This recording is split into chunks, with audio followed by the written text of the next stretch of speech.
Alright, welcome na sa mga kaigsunan dinhi sa ato nga panag-uban. Kumusta og hinaot nga naa ka diha sa kapiskay sa imong nga panglawas?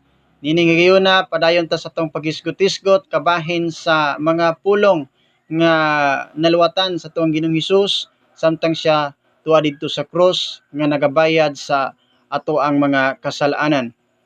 Karon naata sa ikalimang pulong nga yang naluwatan og sa dili pa nato kana siya padayonon paghisgot kung bag-o pa ka nga naka discover sa ato nga channel, ako nga gihangyo ikaw nga kung mahimo maka-subscribe ka og kung nakauyon ka nining mao nga content, paki-like aron nga sa pagbuhat nimo niana nakatabang ka nga ma-promote or ma-recommend ang ato nga video ngadto sa uban pang mga kaigsunan o sa mga katawhan nga buot makakita sa sama niini nga content. O niya kumusta na lang pod sa ato mga bag-o pa nga naga-subscribe, mga bag-o na to mga viewers. Salamat kaayo mga igsoon.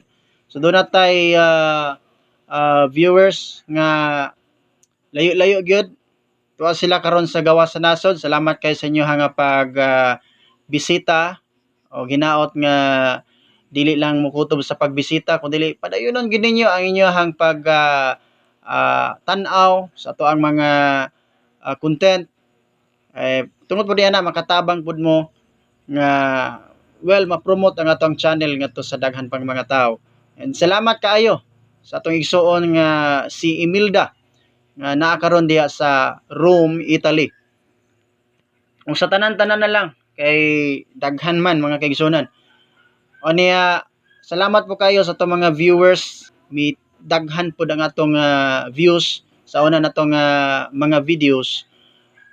Gani hapit na niabot og 300 views ang ato ang part 1 ug hinaot nga magapadayon mo tan-aw sab sa uban pa nato nga mga sumpay sa maong atong paghisgot-hisgot niini aron nga mahimo po nga dili magmingaw ang uban nato mga videos mga igsuon. Kon mahimo ba? Di ba? And karon arita sa atong pagpadayon atong hisgutan ang ikalimang pulong nga gisulti ni Ginoong Hesukristo dito sa cross. Matud pa sa giingon diha sa John 19:28, Jesus knew that everything was now finished, and to fulfill the scriptures, he said, I am thirsty. So matud pa sa Bisaya nini o sa Cebuano nga sa diha nga nasayod si Ginoong Hesus nga na kumpleto na niyang tanan ug nahingpit pod ang pagtuman sa giingon sa kasulatan. Matud pa niya, giuhaw ako. Simple kaayo nga butang ato ang madungog ug ato ang nadungog gikan sa atong manluluwas. Matud pa niya, giuhaw ako. Samtang nagabitay siya dito sa krus, usa ni siya sa nabungat niya nga importante kaayo nga dili nato angay nga ikalimtan. Kung kita wala na kaayoy pagtagad sa mga buluhaton iya nga gihatag o gipiyal diri kanato, makaingon gid siya nga giuhaw siya sa ato ang pagpangalagad. O tingali sa sugod sa atong pangalagad o pagsunod nga kang Kristo, tingali partitang pagkadasiga, partitang paspasa sa ato ang pagpamuhat. Apan tingali maybe this is the reality nga daghan kaayo nga mga katawhan nga sa sugod lang paspas kaayo. Apan sa dihang nagkadugay na ang ilahang mga dugay na sila diha sa pagpangalagad, masabot nato nga medyo hina na pod ang ilahang mga commitment. Dili na kayo ingon kapaspas sama sa una. Peligro ba kay na mga kaigsunan? Kay diha na to masabot nga ang Dios sama siya sa giuhaw sa una nato nga kana bang kadasig o gugma nga na kaniya. So naginanglan magud og gugma. Importante kayo nga naana sa atong nga kasing-kasing sa atong pagpamuhat.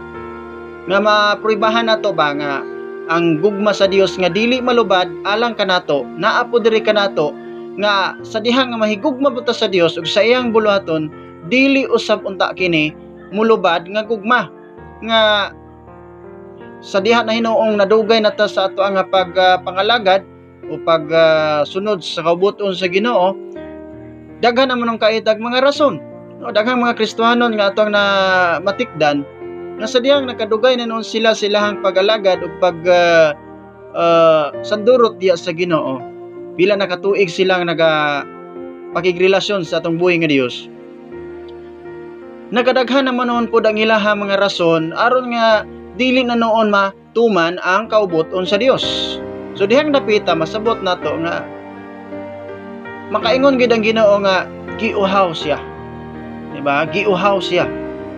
Dili sa ingon nga literal nga tubig ang iyang kauhaw, kundi sa espirituhanong tubig nga mao ang ato ang pagsugot o pagduman sa iyang kaubuton. Manang atong susiyo na atong mga kinabuhi mga kaigsuonan, dili nato pabayan nga magpabilin ra nga ang Ginoo magsigig pahinumdom kanato kay siya di ay giuhaw na gid in taon sa ato ang mga kadasig. Sa pagsugod pa lang partitang pagkadasiga, partitang aktiba. Aktibo kaayo ta sa sugod unya nadugay nagkahinay ang ka-active.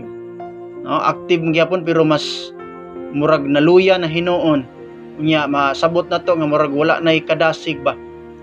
So ato pod in taon nga una-unaon ba nga dili gyud basta-basta ang gisagubang sa ato ang Ginoo nganong naingon ani nata karon nga nakabaton kita sa mga buluhaton nga gipiyal diri kanato glabas sa tanan, nakabaton tag kinabuhing walay katapusan o gihatagan po taniyang mga panalangin, mga reward iandam na niya inigabot na to didto sa iyang harian. So unsabay nakapaluya sa tao, unsabay nakapawala sa kadasig sa tao. So tingali ang iyahar gyud nga mga interes nga kalibutanon lamang. Kining pag-focus nato sa Ginoo kanang gingon diha Mateo 6:33 ato agina nga matuman unta.